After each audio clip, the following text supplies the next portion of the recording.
جناب سیدہ سے منسوب اپنا ایک واقعہ بیان کرتا ہے۔ کہتا ہے کہ میرے گھر والے بہت عزادار، نیک، میری ماں نیک، میرا باپ نیک، نمازی، عزاداریوں میں شرکت کرنے والے، محرم کی مجالس میں جانے والے، لیکن میں بہت دین کے راستے سے ہٹا ہوا تھا۔ میں نے ایک گھر لیا ہوا تھا جہاں پہ میں اکیلا رہتا تھا اپنے دوستوں کے ساتھ، دنیا کی رنگین زندگی گزارنا، عیاشیاں کرنا، شراب نوشی کرنا، ہر گناہ میں کرتا تھا۔ کہ محرم کے دن ایام عزا شروع ہوئے تو غالباً شب 7 یا شب 8 تھی، تو میں نے اپنے سب دوستوں کو فون کیا، آؤ آج رات بھی مستی کرتے ہیں، لیکن انہوں نے کہا نہیں، محرم شروع ہو گیا، لہٰذا ہمیں شرم آتی ہے، محرم کے بعد آئیں گے۔ یہ مینٹلٹیز بھی ہیں بعض لوگوں میں، چند دن احترام کر دیتے ہیں۔ ہر دوست کو اس نے ڈھکا، کوئی مجھے دوست نہیں ملا۔ میں کرہ راستے سے جا رہا تھا تو ظاہر وہاں ٹیکسیاں راستے پہ جاتی ہیں، مسافر سوار ہوتے ہیں۔ ایک خاتون راستے پہ رکی ہوئی تھی، اس نے اشارہ کیا کہ آپ آگے کی طرف جاؤ گے؟ میں نے کہا، میں نے اسے سوار کیا تو میری نیت بری ہوئی اس خاتون کی طرف۔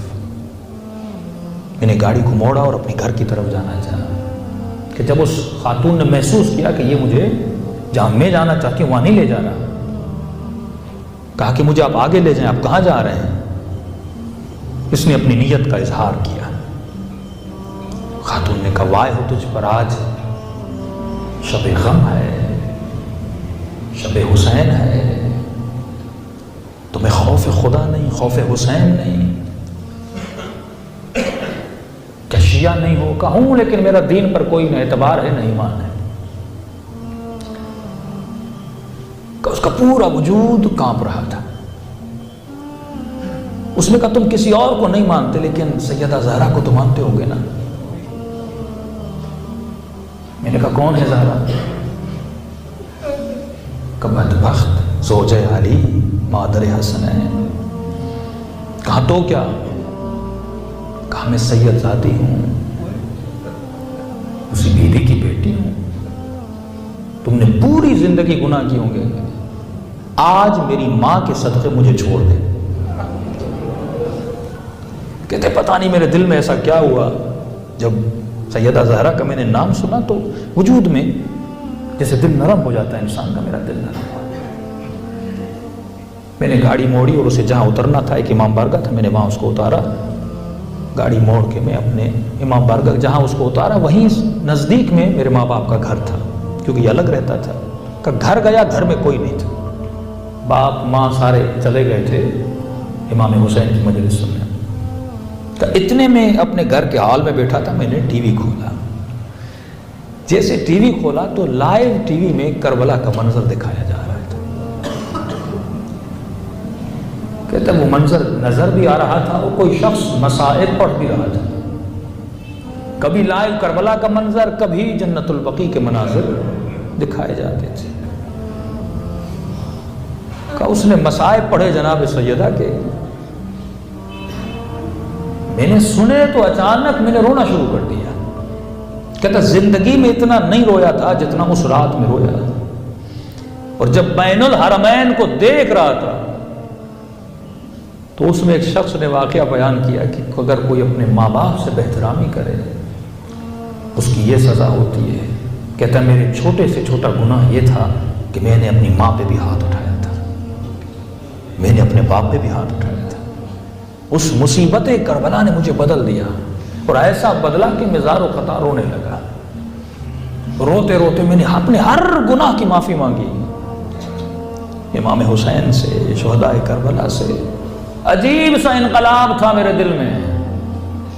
تو فرمایا اہل بیت کبھی کبھی ان دلوں میں ایک چھوٹی سی چنگاری جلا دیتے ہیں، اور اس چنگاری سے یہ پورا وجود تلاطم میں بدل جاتا ہے۔ تب بہت رویا، بہت رویا، بہت رویا، پوری رات روتا رہا، میرا وجود کانپ رہا تھا روتے روتے کہ میں نے کتنے بڑے گناہ کیے ہیں۔ کہ اتنے میں صبح کا وقت قریب تھا، میری ماں گھر آئی، تعجب سے دیکھا کہ بیٹا گھر میں ہے؟ رو رو کے آنکھیں میری لال ہو چکی ہیں. اس کا نام رضا تھا. اور ماں روتے ہوئے کہتی ہے کہ میرے لال میرے قریب آ, تجھ سے مجھے حسین کی خوشبو آ رہی ہے. تو بہت بدلا بدلا لگ رہا ہے, تو ویسا نہیں جیسا میں نے تجھے پہلے دیکھا تھا. کہ یہ کہنا تھا, میں روتے روتے ماں کے قدموں پہ گر گیا اور شدت سے معافی مانگی کہ ماں میں نے بڑی آپ کی خدمت میں بے احترامی کی. کہاں گئی تھی؟ کہ حسین کی مجلس میں. کہ خدا کو اسی حسین کا واسطہ تو مجھے بخش دے, آج کے بعد میں گناہ نہیں کروں گا, آج کے بعد میں خطا نہیں کروں گا. کہ عجیب سا انقلاب میرے وجود میں آ گیا تھا. کہ ماں بہت خوش ہوئی, باپ خوش ہوا. اب میں اپنے گھر میں رہنے لگا. 20 دن گزر گئے, اچھا سا لڑکا بن گیا. اب نمازوں پہ جا رہا ہوں, مسجد میں جا رہا ہوں. مسجد والے پریشان, جو مسجد کا چہرہ نہیں دیکھتا تھا مسجد میں آ رہا ہے. حسین کی مجلس میں جا رہا ہوں, ماتم کے دستوں میں شرکت کر رہا ہے. محلے والے خوش کہ یہ نیک ہو گیا. کہ اتنے میں وہاں کا کوئی بڑا تاجر تھا, وہ ایک قافلہ لے جا رہا تھا. اس نے کہا رضا تم بہت نیک ہو چکے ہو. میں نے ایک ٹکٹ رکھی ہوئی تھی ایسے ہی ذہن میں کہ کسی کو کربلا لے کر جاؤں گا. کہ میرے تصور میں بھی نہیں تھا کہ حسین مجھے کربلا بلائیں گے.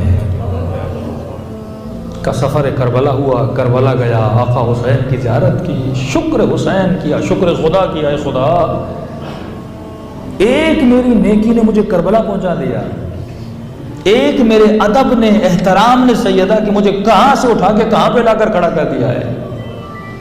کہتا 20-25 دن میں نے ساری زیارتیں کی اور ابھی واپس ہی آیا تھا. دوبارہ ایک اور قافلہ تھا, ان کا میرا وہاں جانا ان کو بہت اچھا لگا, ہینڈل کرنا قافلے کو اچھا لگا. انہوں نے کہا کہ ایک اور قافلہ ہے جو حج پہ جا رہا ہے.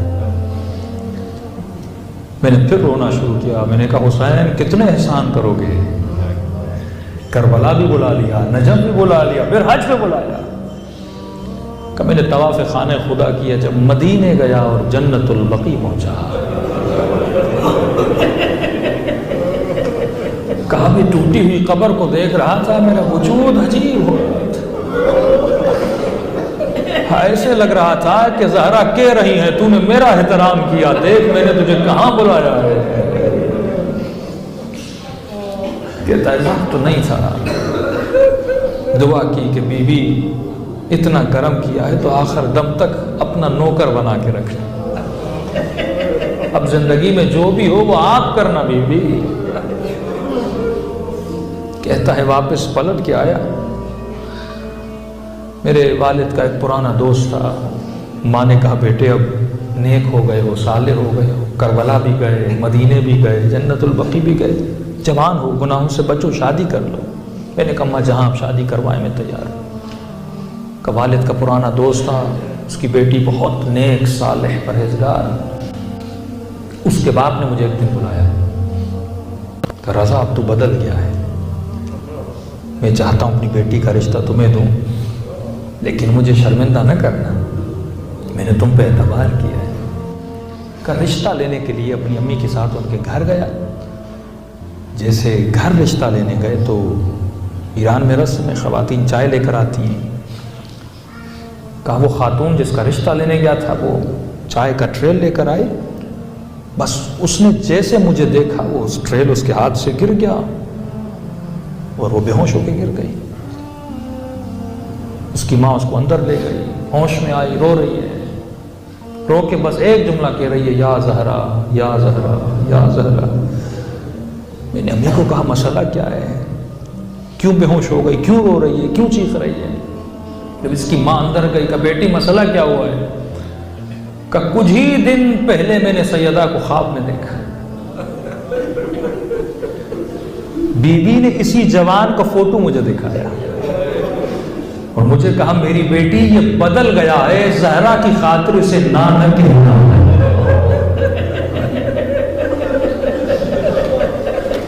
یہ ہے جب تو ایک قدم ان کی طرف اٹھاتا ہے وہ پھر تمہاری زندگیوں میں ایسا بدلاؤ لاتے ہیں. یہی ضبط ہے نا. اگر وہ چاہتا اس وقت گناہ کرتا, کوئی روکنے والا نہیں تھا, اکیلا گاڑی میں تھا, لیکن اس نے احترام سیدہ کے سید میر داماد جب اس نے خود کو گناہ سے بچنے کے لیے اپنی 10 انگلیوں کو جلا دیا تھا وقت کے بادشاہ نے پھر اپنی بیٹی کا اس کو رشتہ دیا تو اس سے پوچھا کہ یہ بتا، لوگ گناہ کے لیے ترستے ہیں، تو اکیلا تھا، تجھے موقع تھا، تم نے گناہ کیوں نہیں کیا؟ کہ ایک وجہ سے، کہ بادشاہ صاحب میں سید ہوں، میں یہ سوچ رہا تھا جب قیامت کے دن میری دادی زہرا آئیں گی، بھائی یہ صرف دوسروں کے لیے نہیں ہے کہ بی بی ناقے پر آئیں گی اور آواز آئے گی غضوا ابصارکم، آنکھوں کو بند کر دو، نبی کی بیٹی آ رہی ہے، یہ ہمارے لیے بھی ہے کہ جب وہ بی بی آئیں گی، یہی سوچ رہا تھا بی بی کو منہ کیا دکھاؤں گا۔